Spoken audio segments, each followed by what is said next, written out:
So guys, for the first method, you're gonna head over to search and type in VPN settings. Click on it.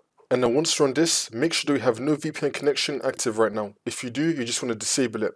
You also want to head over to search again and type in proxy settings. Click on it. And then do the same thing. Just disable this. Go to setup. If you have it turned on, you want to turn this off. Go to user proxy server setup. Make sure you have this turned off as well. And then click on save. See if that works for you. If that's still not working for the second method, you want to head over to search and type in date and time settings. Click on it. And then once you're on this, make sure that your time zone is correct. Make sure that you have set time automatically turned on. Now you're going to scroll down and then click on sync now. Make sure that your date and time is fully synced up. See if that works for you. If that's still not working for the third method, you're going to head over to search and type in CMD. Now you want to run it as administrator. And then click on yes. And then once you're on this, you're going to type in ipconfig space / flush DNS. Click on enter.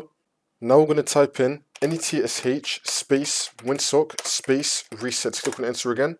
Now you just want to restart your computer, and then this should now fix your problem.